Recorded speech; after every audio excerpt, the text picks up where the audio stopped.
Hi, I made this video originally in my native and now I think it's educational and helpful, and so I'll try to synchronize it to English. This is mounted from my head-mounted camera, recorded, so it may not be ideal, but I hope it will be helpful. I will show some common mistakes and general advice that, again, many people have no one to tell them. So the first thing that I'm doing here, that's Opel is my car. I'm looking around and beneath the car to see if there's something leaking, if there's a flat tire, if there's something damaged on the car, the signals, the lights or anything.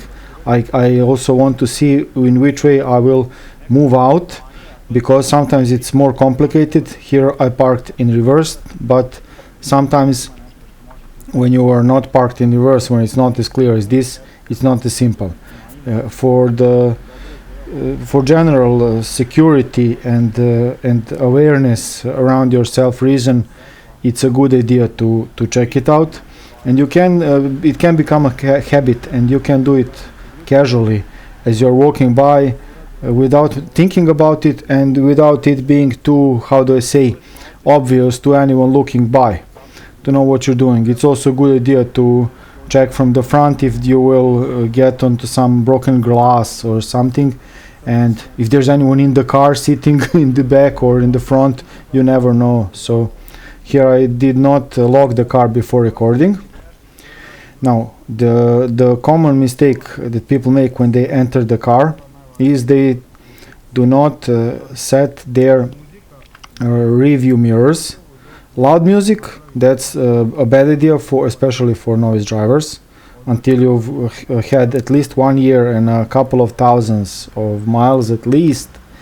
Turn it off to hear the engine working, to see what's going on, to hear if there are any strange sounds in the car. And then the first thing to do is to adjust your seat and review mirrors to make sure that it's all configured so that you can easily see everything. When it comes to adjusting mirrors, a common mistake, for the rear one, I want to see what's behind me. Here camera is on top of my head, so the angle that you can see is not very good, but it is in real it's good. And for side review mirrors, people often show too much of their car in their review mirrors. If you must use review mirrors to see something of your car, make it be as little as possible. Some people need to orient themselves when they're driving in reverse, but make it be as little as possible, because you want to see the most of that blind spot in your review mirrors. That does not mean that you should not do a shoulder check on each side when you're turning, depending on which side you're turning, but you want to have your review mirrors help you or see things. So instead of looking at your own car in the review mirrors, you want to see as far to the outside as possible. So here, as you can see in the camera, I can see the car beside me, and when I move to the right, and that's equivalent of moving the angle of the review mirror toward my car, I cannot see the car at all beside me, only my car. But as I go back, I can see more of the car beside me. So that's the demonstration of the blind spots. So that's for the review mirrors. Now I pulled the parking brake, adjusting my saddle, trying to seat, trying to check the pedals of the clutch and the brake and gas. I'm also locking the car. It's safer. Sometimes on traffic lights people may open the passenger door and take the bag from the door, especially if there was a woman in the car. That happens in some cities. And now let's address the warming up of the machine, of the engine. I will start with that.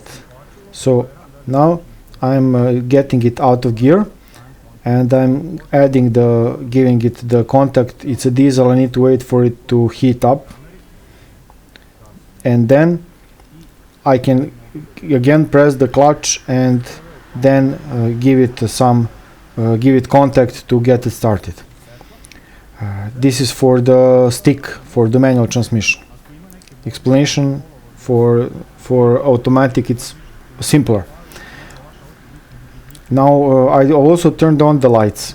I think it's a good idea, especially if there's rain or if the sun is low, either in the morning or in the evening, in the sunset. Having your lights on helps you be more visible.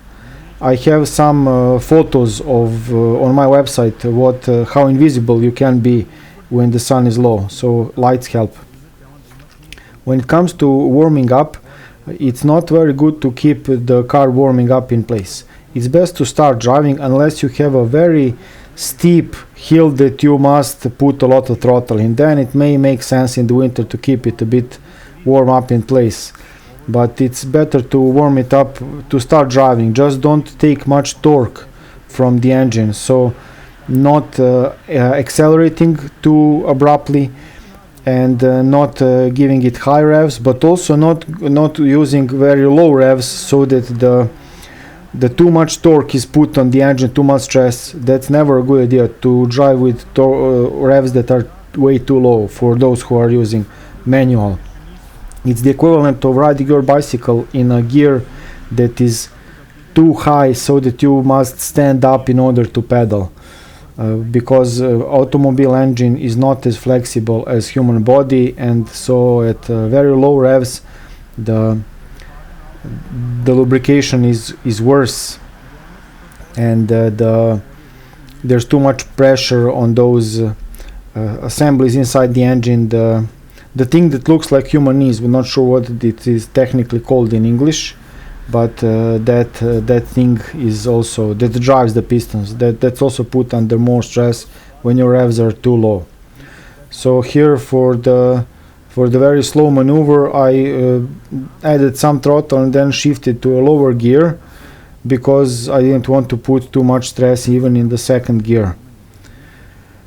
So now I will try to turn left, and before switching lanes I look the rearview mirror and also over my shoulder, just in case when I'm switching lanes or turning, just to make sure that I didn't miss any cars or cyclists or motorcyclists in my blind spot.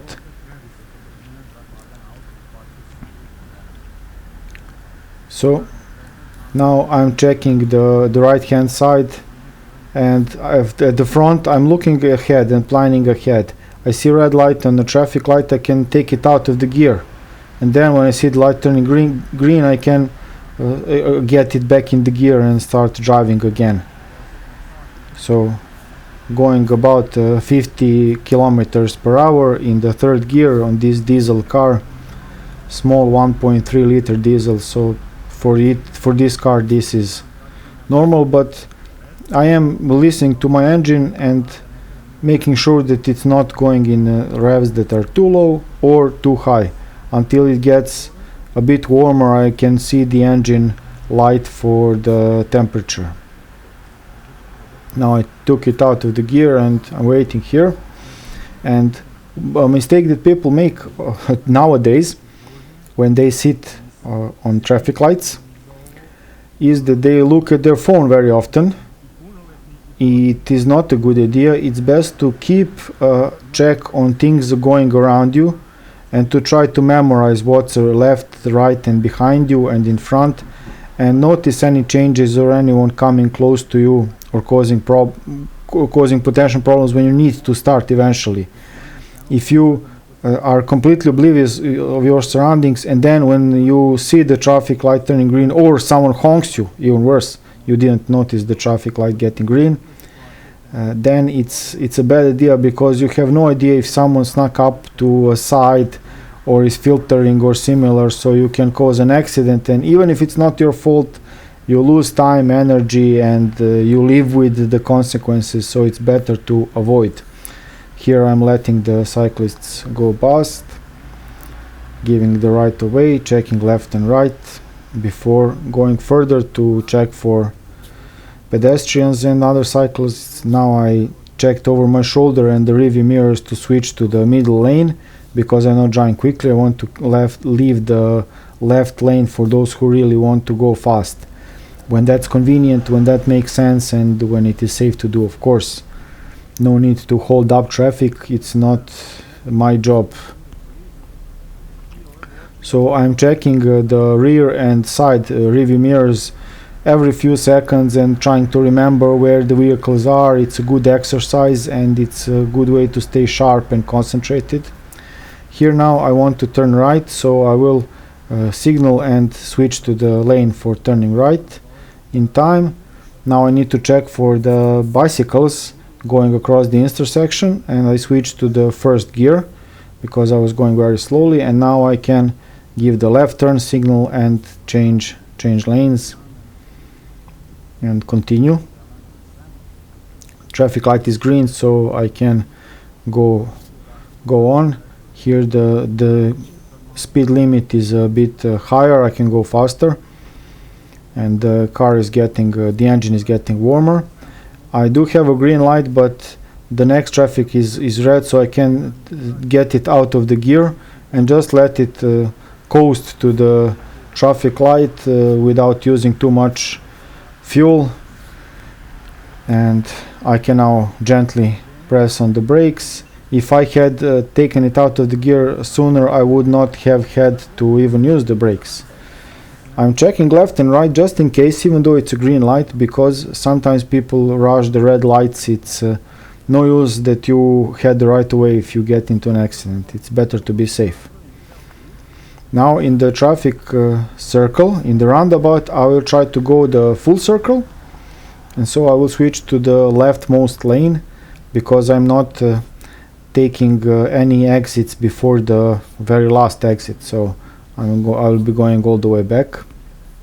Again, to conserve energy and fuel, I took it out of the gear in neutral, put it in neutral, and now putting it in the second gear right away. The car has a synchronized manual transmission, but on some cars you need to match the revs. And here I am signaling right, checking the blind spot and over my right shoulder to leave the intersection, and watching left right for cyclists. If you need to make third or later turns, exits in a roundabout, it's a more sportsman-like to get into the inner circle, to not block those that wish to leave earlier, but to exit earlier. But for the beginner drivers, it may be safer to stay in the outer lane because they have all the other things to worry about, and that may be at a later stage.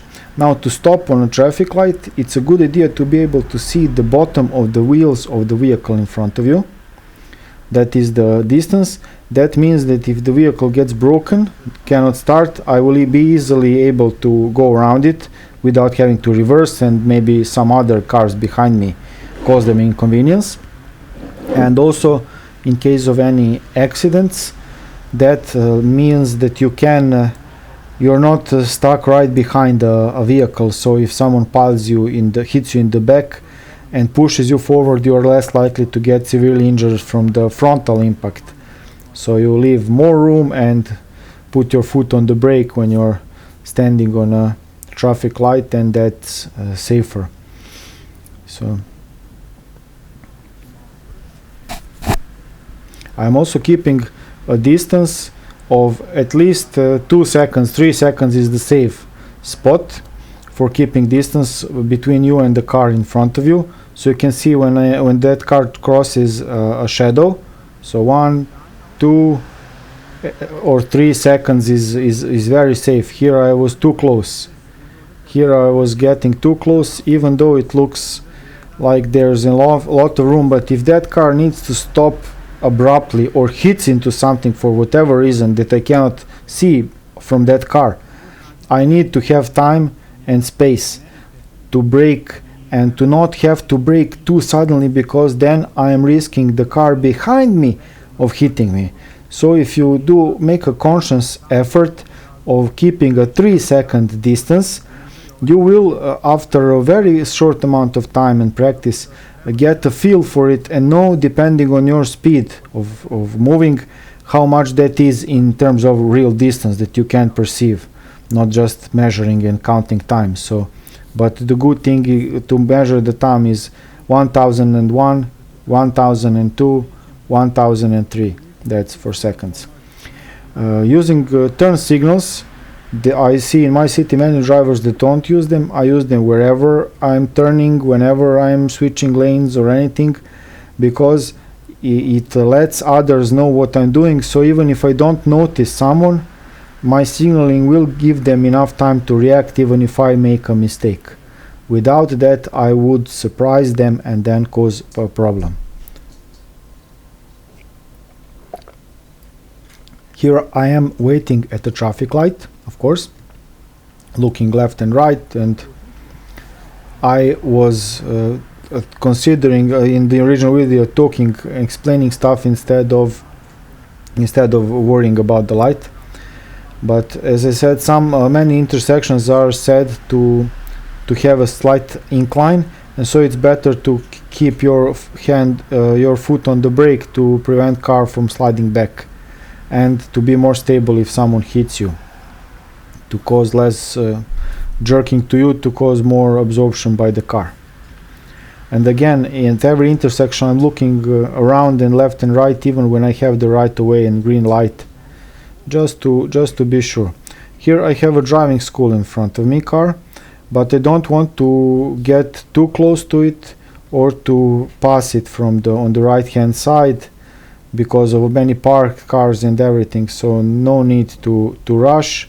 I was considering to switch to the right lane, but I will stay in this lane for going through going straight.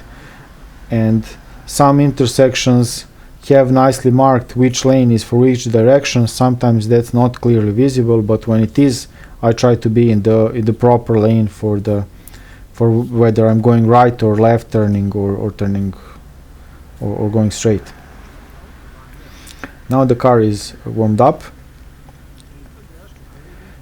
As I probably noticed, when people want to be very gentle with their car, those who drive manuals, they keep it at low revs and think they are saving the engine like that. But to keep the engine happy once it is warmed up, for petrol engines, when you look at the revs meter, it's often good to keep it at 12 o'clock. That's the sweet spot when it's not highly loaded and it's spinning nicely, and at least on occasion you should give it some revs, not go to the red line, but to get it to some higher revs so that it works more easily. You will be using a bit more fuel, but you will be saving your other assemblies in the engine and reducing load and wear on the components. You get better lubrication, the fuel pump works better at higher revs, and so on. The pressure, not the fuel pump, the oil pump. And so it's not a good idea to be afraid to let your engine make some noise in some revs. Of course, you don't want to do that near a hospital or some residential area in the middle of the night, but give it normal throttle and don't be afraid to use it. That's a common mistake that I see with people. They think they're hurting their car when they give it some revs when it makes a little bit of noise, nothing extreme. Okay, so here I am driving a bit more through the city. I will have a few other things to show and to discuss, and here I am again giving it some revs to the engine, checking left and right. Before I make a turn, I checked in the right to see if there's a cyclist approaching the intersection, to let them go through, because when I start turning they will be in my blind spot.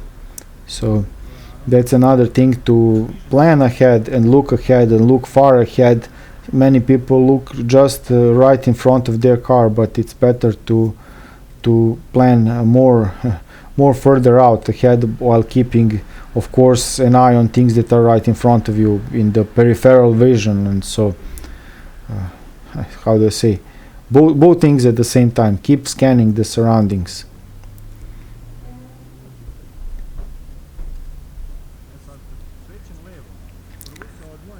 Now I'm switching to the lane for turning left, and then I'm slowing down, in order to not slow down the people who are behind me who wish to go through the intersection.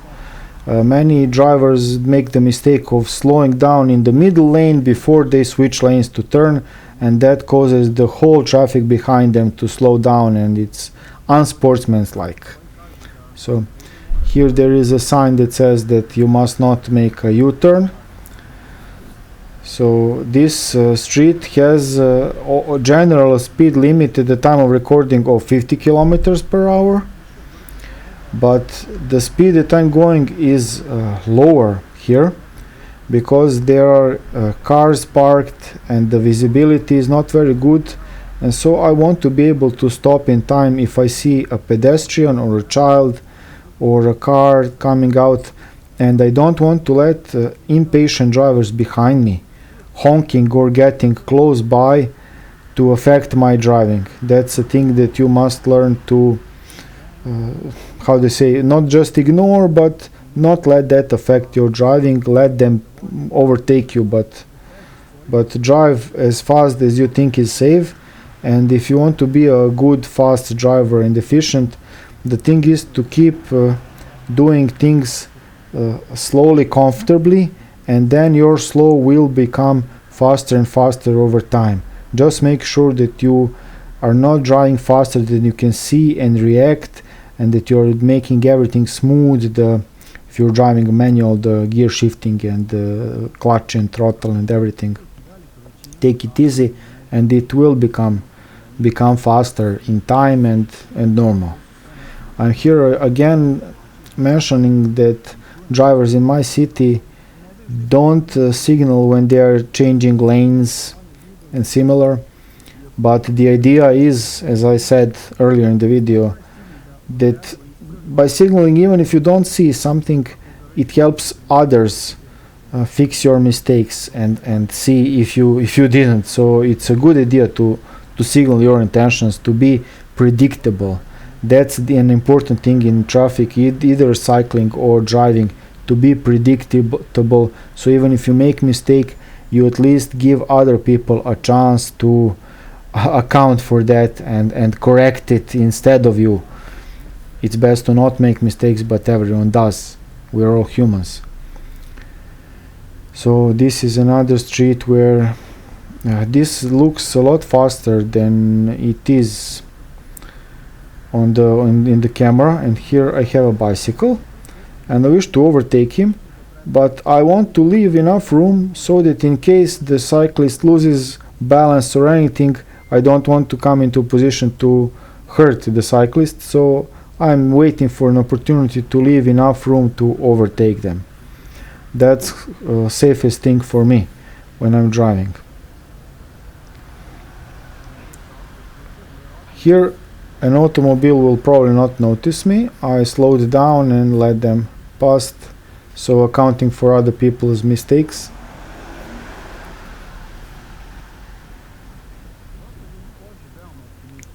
Many people drive too optimistically. I tend to drive pessimistically, to expect others to do silly things, and always expect that behind what I can see, so the things that I cannot see, that there is something that's prepared to jump in front of me or similar. So always leaving myself room to react, and if it's clear, the road is clear, and if everything is visible, it's safer to drive over the speed limit in those conditions than it is to drive under the speed limit. But if that is still faster than the room and the space that you have to see and to react. I'm not sure if I got this clear. I'm not telling that you should be speeding, but that you should never drive faster than what you can see and react. I respect the speed limit too, but it's dangerous to, even if you are respecting the speed limit, if you're driving faster than you can see and react. Sometimes there are blind spots, sometimes there are big vehicles blocking things. Here I move all the way to the side to the left, to give myself room to turn right before turning, setting the signal, turn signal. This is the image that shows that many drivers give right turning signal and then make a swoop to the left and then turn right to give them some room. and that can create confusion and hit someone that's overtaking them on the left hand side when they give the right hand signal to turn. I'm not sure if I explained that properly, but when you give a signal to the left or to the right, you should not be turning even for a few centimeters to the opposite side. That creates problems and confusion. Now here I also discussed using the handbrake. If it's winter, freezing, then leaving the handbrake pulled can get the cable to become frozen, and then when you release it and pull it down, it will keep the rear brake still engaged. So for winter driving, it's better to, if possible of course, to not use the handbrake, and if you are on a slight incline, make sure that your wheels are turned all the way to either side. So all the way turned, so if the car starts moving, it doesn't go far, it quickly levels. But leave it in a gear, in first or in reverse, in the lowest gears, to give the most resistance to movement. But try to not use the handbrake. Of course, if it's a steep hill, you will have to risk that, but in the winter, then some moisture on the... Okay, when I'm leaving the car, I'm checking the rearview mirror and looking over my shoulders to not hit a cyclist that's coming past me. A good practice is to use the opposite hand. So if I'm turning the left door or using the right hand, that will force me to look over my shoulder. That keeps it safe, and I also must lock the car, because it's a dangerous tool. I must not leave it unattended. So that's it. Thanks for watching.